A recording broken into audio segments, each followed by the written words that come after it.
Bonjour, c'est Pain Français, vidéo spéciale Star Wars. Voilà, parce qu'il y a Andorre qui vient de sortir.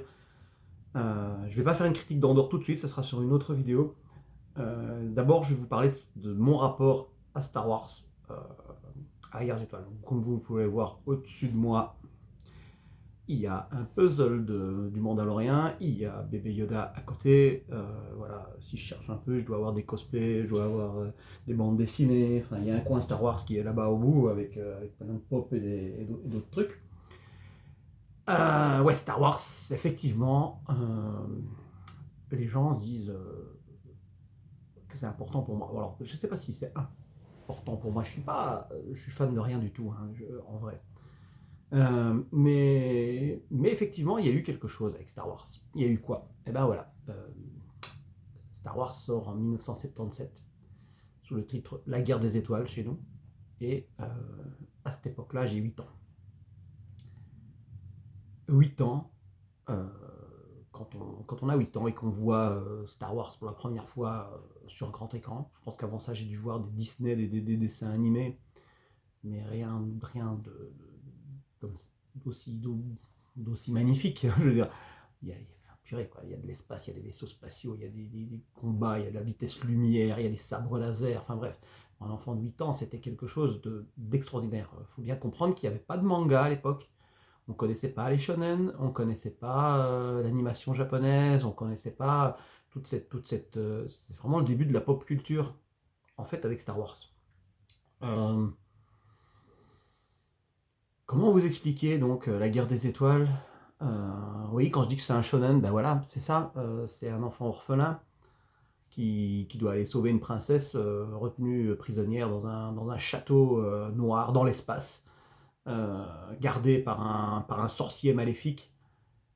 Il va être aidé par un magicien, il va être aidé par un voleur, par un arnaqueur. Et, voilà, il va y avoir une brute aussi épaisse, très forte. Il va avoir une arme magique qui est le sabre laser. Il va y avoir de la magie, c'est la force. Ça se passe dans un univers, il y a très longtemps, dans un univers très lointain. C'est-à-dire qu'on ne sait pas, il y a pas de notion de temps et de lieu. On est dans le conte de fées. Et donc, on n'est pas du tout dans la science-fiction. Les gens pensent que Star Wars, parce qu'il y a Star dedans, parce qu'il y a des robots et des vaisseaux spatiaux, ils pensent que c'est de la science-fiction. Star Wars n'est pas un film, n'est pas une série, puisque maintenant c'est une série, une saga de science-fiction. C'est un conte de fées. C'est un putain de Disney, quoi. Ouais, c'est pour ça que c'est normal que c'est Disney. Il y a une princesse, il y a un chevalier, il y a un paladin, c'est du donjon et dragon dans l'espace. C'est le Seigneur des Anneaux dans l'espace. Voilà, c'est tout ça. Donc c'est beaucoup plus proche du conte de fées que il n'y a rien de science-fiction en fait, à part le fait que ouais, que c'est dans l'espace et que c'est censé se passer dans le futur, alors qu'en fait non, hein, puisqu'il le dit bien, cela s'est passé il y a très très très longtemps. On est donc bien dans le conte de fées. Donc les gens qui comparent déjà Star Wars avec Star Trek, voilà, je m'excuse, je suis désolé, oui, c'est en deux mots, Star Wars, Star Trek, il y a Star dedans. À part ça, il n'y a aucun rapport, vu que Star Trek, on sait quand ça se passe, il y a des dates bien précises, il y a une chronologie bien précise. La technologie est expliquée, c'est de la hard science, hein, avec une science-fiction, avec de la science-fiction. Là, pour le coup, vraiment, il y a aussi, comme dans beaucoup de science-fiction, il y a beaucoup de politique. Hein. Quand vous connaissez Star Trek de fond en comble, c'est digne de Game of Thrones. Hein. Avec les enjeux politiques, avec les trahisons même au sein de la fédération. Bref, on n'est pas là pour parler de Star Trek, mais en tout cas, il ne faut pas comparer les deux. Absolument pas. Alors, on peut aussi comparer avec Doctor Who, tant que vous y êtes, ou n'importe quoi, qui est un peu fantastique. Hein. Bon, bref. Par contre, on pourrait le comparer avec le Seigneur des Anneaux, puisque je pense que c'est réellement la volonté de George Lucas, c'était de faire un Seigneur des Anneaux dans l'espace. Euh, Regardez, hein, forteresse, sabre laser, qui s'illumine, enfin bref, comme Dard pour le Hobbit. Euh, Premier film, voilà, tout le monde est scotché, c'est quelque chose auquel les enfants ne s'attendaient pas du tout. Il y a un réalisme par contre dans l'image, c'est-à-dire que les vaisseaux abîmés, les vaisseaux. Voilà, donc dans le graphisme, il y a quelque chose de très réaliste. Pour autant, si vous regardez le premier qui a quand même, beaucoup de gens me disent: «Oh, c'est vieux» et c'est vrai que ça a vieilli, hein. C'est un peu surjoué, quand Léa fait: «Comment?» enfin, je veux dire, il y a des c'est un peu surjoué, c'est un peu, joué à l'ancienne. C'est assez lent, le rythme du premier film est assez lent mais c'est très, très simple, très manichéen. Voilà. Qu'est-ce qui se passe? 3 ans se passent. Oui, 9, 10, 11 ans, donc j'ai 11 ans. Je dois être en sixième primaire, un truc comme ça, en dernière année des primaires. Et arrive le deuxième épisode, qui est titré épisode 5, l'Empire contre-attaque. Alors tout le monde se demande pourquoi épisode 5, parce que personne ne savait que c'était l'épisode 4, le premier. C'était juste la guerre des étoiles, il n'y avait pas de titre, il n'y avait aucun... C'était absolument pas prévu qu'il y ait une suite. Bref, juste avant cela sort les jouets Star Wars, ce qui nous rappelle le film, qui nous rappelle les bandes dessinées, les choses comme ça aussi. Et donc on se rappelle du film, on joue avec les personnages, et c'est très important ce merchandising, étrangement. C'est une des premières fois, je pense, où ils ont fait du merchandising vraiment à cette échelle pour un film. Et le fait qu'on joue, que les enfants jouent, parce que pour moi, là, les jouets ne sont pas encore des jouets de collection, hein, c'est vraiment pour jouer. Donc moi, j'avais 10 ans, j'avais des jouets de Star Wars. J'avais les vaisseaux, j'avais certains vaisseaux, j'avais l'étoile noire en carton, je me souviens, et j'avais les figurines. Et donc les personnages, je leur faisais vivre des aventures moi-même. C'est-à-dire que c'était moi qui me mettais dans la peau des personnages pour leur faire vivre des aventures. J'étais le scénariste. Et c'est comme ça qu'on s'approprie en fait une saga. Et donc les gens qui ne comprennent pas, qui disent ouais, mais enfin, c'est quand même un peu bébête. Oui, bien sûr, mais tout le travail a été fait pour qu'on s'approprie cette saga. Et donc arrive le deuxième, l'Empire contre-attaque. Et là, je pense que quand même beaucoup de monde reconnaît George Lucas a une idée géniale, c'est-à-dire de plus s'occuper de la réalisation. Il avait l'histoire, mais d'autres personnes l'ont écrite, ont scénarisé, d'autres personnes l'ont filmé, et on a quelque chose qui est quand même magnifique, avec des rebondissements extraordinaires, et avec un final, un double final, puisqu'il y a la révélation pour Luke, qui est, quand on y réfléchit, mais c'est bateau, hein, mais quand on a 10 ans, et qu'on n'a pas lu les classiques de l'Antiquité et des choses comme ça, bah, c'est choquant. Ça fonctionne toujours d'ailleurs, hein, je le vois avec mes élèves, et ça fonctionne toujours. Hein, quand il y a la révélation, bam, ils sont tous scotchés, quoi. J'ai une fille qui a pleuré. Hein. et, et puis le fait que, bah voilà, ils ont perdu. Han Solo a disparu, on ne sait pas s'il est mort, on ne sait rien, enfin, on sait qu'il n'est pas mort, mais voilà. Quelques années après, je sais plus, je pense qu'il a quand même fallu 2 ans, je pense qu'il est marqué sur internet 1 an, mais je pense qu'il a fallu 2 ans en Europe pour avoir la fin. Et donc là, je suis en début de secondaire, 13 ans, quelque chose comme ça, les hormones, on a la princesse Leia en métal bikini, en bam bref, voilà. Donc à chaque fois, dans la chronologie, ça correspond à quelque chose qui nous concerne, quoi. Enfin, voilà, c'est juste, bien trouvé, quoi. Voilà. Alors, bizarrement, je trouve peu de personnes de mon âge qui sont fans de Star Wars. Je ne sais pas pourquoi.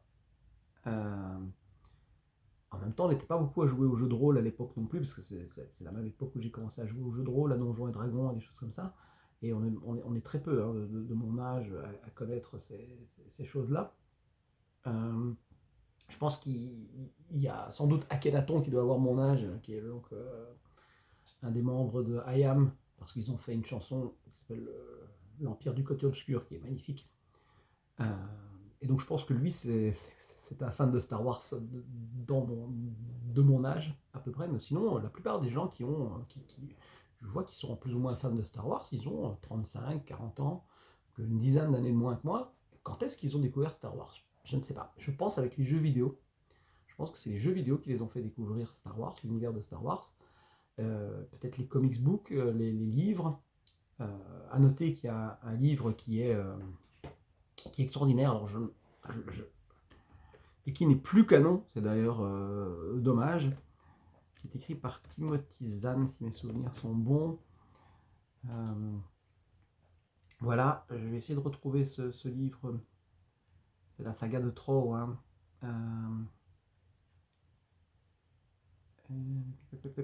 Timothy Zahn, voilà.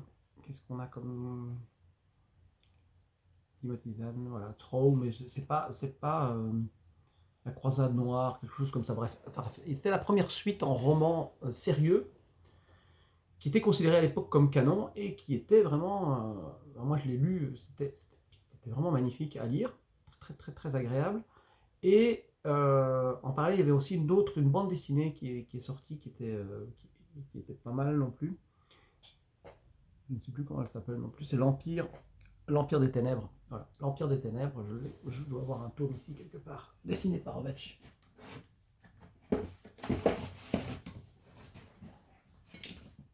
Voyons ici, voilà, celui-ci. Celui-ci, l'Empire des... Alors, si vous aurez une ressemblance avec l'épisode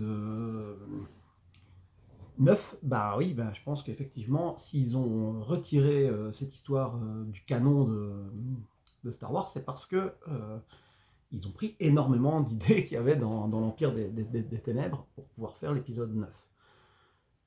Qui donc personnellement m'a un peu déçu, puisque, enfin, on en reparlera tout à l'heure, mais forcément ça m'a un petit peu déçu, puisque ben, je l'avais déjà lu cette histoire quelque part. Donc, mais avec Luke dans ce cas-là, et pas avec la descendance, bref. Donc voilà, ces deux bouquins aussi ont fait perdurer l'histoire jusqu'à, ben, je pense, 20-25 ans après, où George Lucas décide de raconter les 3 premiers épisodes. Je pense pas qu'il aurait été obligé de le faire, moi je l'aurais pas fait. J'aurais gardé le mystère, je trouve que plus c'est mystérieux, mieux c'est comme la Force, voilà, le fait que la Force soit mystérieuse, l'idée des midi-chlorians, je suis pas du tout pour. Donc l'épisode 1, voilà, les midi-chlorians me dérangent. Ce qui me dérange le plus, alors l'épisode 1 est pas mal, hein, franchement, il faut pas cracher dans la soupe, il est vraiment bien. Le fait qu'on voit les Jedi en action, tout ça, je trouve que c'est pas mal du tout. Euh, pour autant, bah, ouais, tout le monde est d'accord, le casting d'Anakin, c'est horrible. Alors j'en veux pas à ce pauvre enfant, hein, il en peut rien, le pauvre, hein, c'est pas lui qui a choisi d'être dans ce casting, mais bon voilà, c'était un mauvais choix, autant d'un point de vue scénaristique, puisque il aurait dû être un peu plus grand, un peu plus voyou, un peu plus rebelle déjà, avoir bon cœur, mais être un petit peu rebelle, enfin, je veux dire, sinon, comment expliquer? Ou alors au contraire, complètement droit, comme Cole dans House of the Dragon, quelqu'un d'extrêmement droit qui fait que, bah, dès que sa droiture est attaquée, bah, il pète un câble. Ici bon, c'est un enfant, oh il est trop mignon, bah, ouais bon, c'est pas possible, il vient de Dark Vador. Voilà, en fait ils ont joué que sur ça, sur le fait qu'un enfant si mignon ne pourrait pas devenir Dark Vador. Bon, bof, moi je suis pas fan. Ça marche pas du tout l'histoire d'amour entre lui et Padmé. À ce moment-là, ne peut absolument pas fonctionner. Ensuite vient l'épisode 2, quoi, l'attaque des clones, c'est ça? Oh, c'est une horreur. Alors le 2, je suis désolé, hein, il y a peut-être des gens qui aiment, moi je ne supporte pas, je l'ai jamais revu. Pour vous dire, je l'ai vu au cinéma, je l'ai jamais revu. Si je l'ai peut-être revu une fois en vidéo pour voilà, une fois, mais je ne l'ai plus jamais revu. Alors que l'épisode 1, je le revois quand même assez régulièrement. L'épisode 2, c'est une catastrophe. L'aventure n'avance pas. En fait, l'histoire n'avance pas. L'histoire, quand je parle de l'histoire, on a bien compris qu'on partait d'Anakin enfant et qu'il va devenir Dark Vador. Le Dark Vador qu'on connaît dans la prélogie. Enfin, dans la trilogie originale. La trilogie, c'est celle-là. Mais, purée, il se passe rien dans l'épisode 2. Mais rien. Oui, on va me dire l'histoire d'amour, mais l'histoire d'amour, ça peut pas durer. Voilà. Autant ils font des ellipses sur des choses importantes, autant 2 heures là à s'amuser avec des vaches sur un pré, ouais, c'est bon quoi. On avait compris avant déjà que. Bref. Euh, alors oui, bon, on explique les clones, ça c'est pas trop mal, on va dire, mais on aurait déjà dû voir le basculement. On aurait déjà dû voir à la fin, par exemple, s'ils avaient fait un coup à l'Empire contre-attaque, c'est-à-dire que ça se termine par il devient Dark Vador. Dark Vador pas avec le masque, hein, Dark Vador comme au milieu du troisième film. Ils ont attendu le milieu du troisième film pour qu'il devienne Dark Vador. Ça va beaucoup trop vite, évidemment. Beaucoup trop vite. Euh, on change pas comme ça, paf, ah oui, il se passe un truc et hop, on change d'avis. Non. Euh, il aurait dû déjà devenir, et puis voir, bah, peut-être pas encore un, un Dark Vador mauvais à fond, c'est quelqu'un qui croit encore faire la justice, la loi, la droiture, hein, l'extrême droite, là, vous savez, qui pense que les orthodoxes, qui pensent que c'est dans la rigueur qu'on va arriver, donc quelqu'un de rigoureux, au point qu'on en arrive effectivement au milieu du film à l'ordre, je ne sais plus quel est le numéro de l'ordre, mais celui qui décide de tuer tous les Jedi, et que là, il n'a pas le choix, et il tue même les enfants. Mais ça va trop vite, parce qu'avant ça, au début du troisième film, il est toujours un héros. Et il est toujours un héros super cool et tout. Non, il faut qu'on voit déjà le côté sombre apparaître dans le début du film, sinon, sinon on ne comprend pas le changement. Donc voilà, donc il y a plein d'erreurs comme ça, scénaristiques pour moi, ou peut-être de jeux d'acteurs, je ne sais pas, qui plombent cette prélogie. Pour autant, le dernier film, le troisième, la fin, notamment le combat sur Mustapha, je ne sais plus le nom de la planète. Vous voyez, quand je vous dis que je ne suis pas un fan, voilà, je suis un fan de l'histoire, de l'univers de la saga, mais je ne suis pas un fan à connaître tous les noms et à tous les... Voilà. Donc voilà, donc ils ont la fin du 3 est pas mal du tout, quand on voit pourquoi il est brûlé, et quand il est la transformation avec le close-up, le gros plan, l'extrême gros plan, j'ai envie de dire, sur le visage, sur le masque de Dark Vador. Là, oui, pour le coup, d'un point de vue de mise en scène, j'ai trouvé ça très très bien. Je vous dis, c'est juste scénaristiquement trop jeune dans l'épisode 1, trop bébé, quoi, en fait. Hein. Pas assez de basculement. On le voit tuer les Tusken. Enfin, on le voit pas. On comprend qu'il a tué les Tusken. Mais il le regrette. Enfin, bref. Bref, je les déteste. Mais de nouveau, il est un peu, dans le 2, il est quand même encore un peu gamin, quoi. Hein, je veux dire, c'est... voilà. Et donc, moi, j'aurais voulu voir la fin du 2. Il aurait dû y avoir un basculement. Il aurait dû y avoir... voilà, il devient Dark Vador. Et au début du 3, il est chef, entre guillemets, il prend déjà l'ascendant sur, les Jedi, et on lui donne de plus, l'empereur, enfin le futur empereur, lui donne de plus en plus de responsabilités, et on le voit comme un chef de la police, quoi, et donc une police un peu chemise brune, quoi, enfin, ouais, une police un peu, ouais, un peu fasciste, quoi, on va dire. Voilà, c'est ça, c'est le fascisme, quoi. En fait, c'est le montée du fascisme. Donc voilà, j'aurais voulu quelque chose d'un peu plus politique, d'un peu plus, voilà, un peu déçu par la prélogie. Puis on en arrive, et on va terminer par ça, par la nouvelle. Enfin non, on va parler un peu des séries, mais sans entrer dans les détails. Mais donc, on va d'abord parler de la nouvelle trilogie, la trilogie de Rey.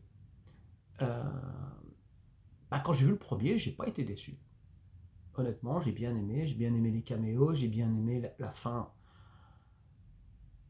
osée, hein, avec Han Solo, c'était osé, franchement, c'était bien. L'idée de reprendre des personnages connus dans chaque épisode suivant, je trouve que c'était pas mal. Donc le deuxième, enfin l'épisode donc 4, 5, 6, 7, donc l'épisode 8, c'est donc le deuxième de la nouvelle trilogie. Moi, je l'ai adoré. Des gens l'ont détesté.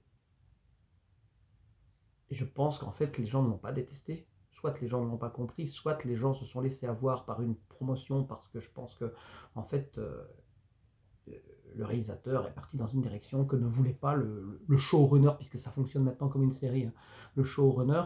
Et donc, pour autant, c'était génial. L'épisode 8, c'est le seul pour moi où il y avait un thème. C'est-à-dire, le thème, c'était l'erreur. Ils commettent les rebelles, les héros commettent des erreurs d'appréciation, des erreurs voilà, dans la rapidité et tout. Cette histoire est extraordinaire. Luke Skywalker on le découvre professeur. Je suis enseignant, je sais ce que c'est que de s'en vouloir parce que des élèves ont raté, qu'on a l'impression que c'est nous autres qui sommes responsables de leur échec. Et là, Luc s'en veut, enfin, je trouve, moi je me suis vraiment, alors, depuis le début, je suis Luc, c'est pas difficile. Enfant, à 8 ans, c'est Luke Skywalker, c'était lui que j'incarnais. Et j'ai grandi, moi, en étant non pas Han Solo, comme on pourrait le croire, mais Luke Skywalker. Quand je joue des jeux de rôle, je joue toujours le gars droit qui se bat pour la justice. Dans les jeux Star Wars, je choisis toujours le côté lumineux. J'ai vraiment beaucoup de mal à jouer les méchants. Ce qui ne veut pas dire que je suis parfait, hein, loin de là, mais en fait, j'aspirerais à être parfait et à être bon. Et donc, Luke, moi j'ai très très bien compris cette vision de Luke. Je ne comprends pas pourquoi même lui, même l'acteur n'a pas aimé. Moi j'ai trouvé que c'était vraiment très très bien. Euh, et son, entre guillemets, son sacrifice à la fin, le fait de redevenir un héros, oui, il retrouve la foi dans son modèle, dans ce qu'il doit être. Bref, moi l'épisode 8, je l'ai trouvé extraordinaire. Et puis, l'épisode 9. L'épisode 9, voilà. Euh, le problème, c'est l'épisode 8, en fait. Mais pas comme on le croit. C'est-à-dire qu'en fait, le type, il a effacé l'épisode 8, qui était bon pour moi. Et il l'oublie complètement. Il oublie des personnages ajoutés. Il oublie, alors qu'on aime ou qu'on n'aime pas la nouvelle amie, l'asiatique, je ne sais plus son nom.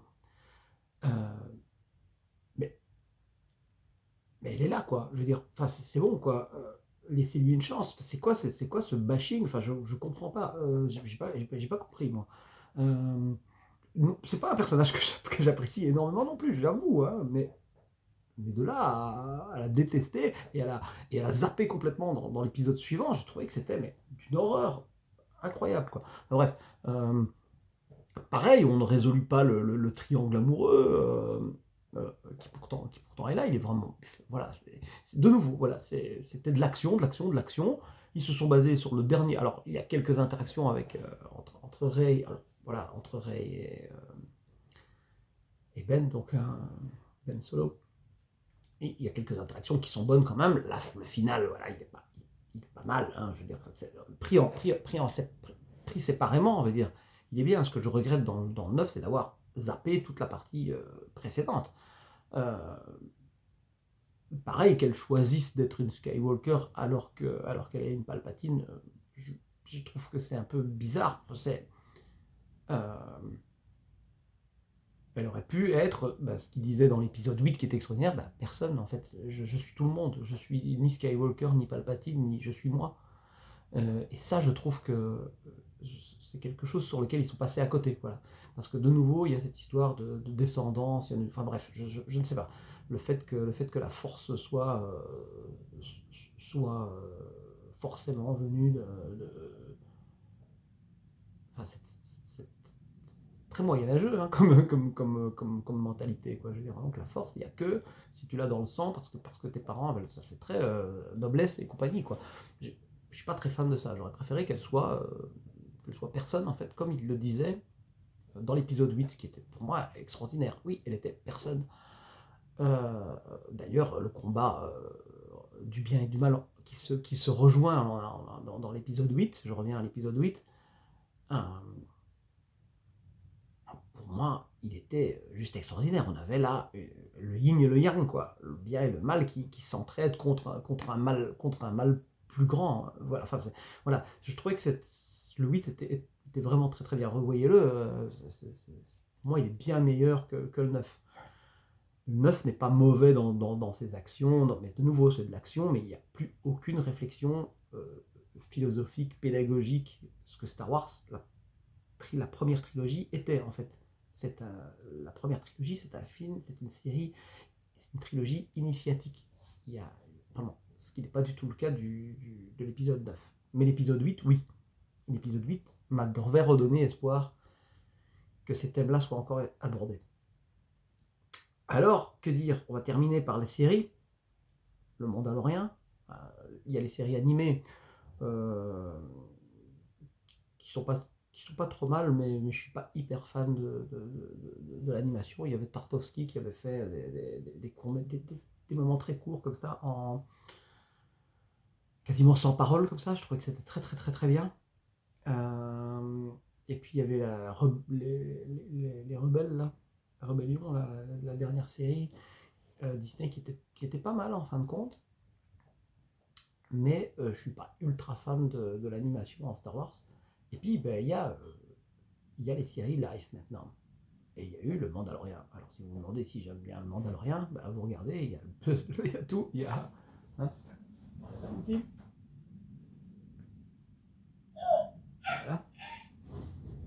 Il me répond, il est d'accord avec moi. Voilà. Et donc, le